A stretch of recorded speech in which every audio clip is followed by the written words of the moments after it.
Quantum Chronomancer is a calendar class that gets around the prevalence of boss shields by investing more of its power budget into supportive abilities rather than its nuke. Continuum Chronomancer is the same class with a different name.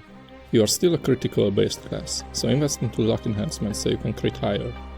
Take Lacerate, Base Forge, and Penitence. For solo play and weaker bosses, you can take Dauntless, Vim, and Vainglory instead. The potions you use should depend on the purpose you need them for. If you want to make sure that you don't die, you can use body tonics and potent revitalize elixirs. The latter of which is particularly good because you don't have any built-in healing. If you are looking to deal even more damage, Fate tonics and potent destruction elixirs are your best bet. Keep in mind that your nuke might already reach the threshold for boss shields, at which point further increase to your damage is negligible. Potent honor potions are best for damage, followed by felicitous filters, but you might need to switch to something else, such as taunt scrolls. Your spells apply a bunch of useful buffs and debuffs that are generally loopable with the exception of 4. So to optimize things, you want to weave casts of 2 in between your other abilities and deal as much damage as possible under the effects of 4. You can pre-buff with 3, then the combo is 2, 3, 2, 2, 4, 2, 5.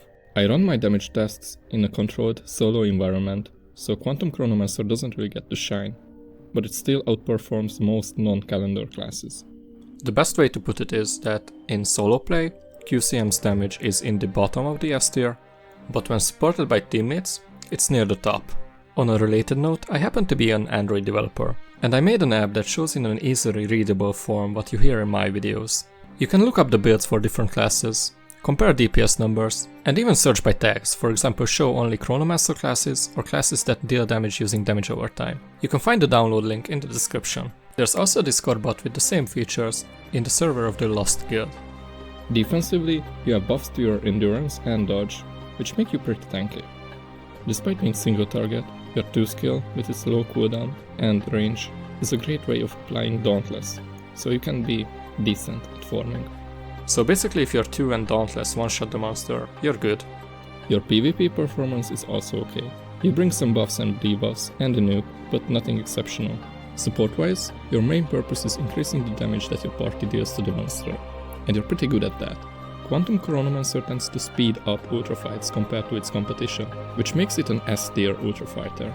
Not every ultra has a popular strategy that involves QCM, but QCM tends to be one of the fastest ones for those that do.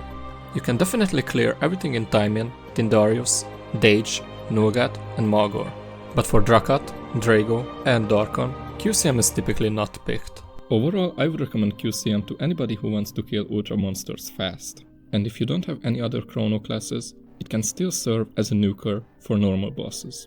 Thank you to Ruby for my profile picture. She's an artist and a member of the Lost Guild. I've put her links in the description.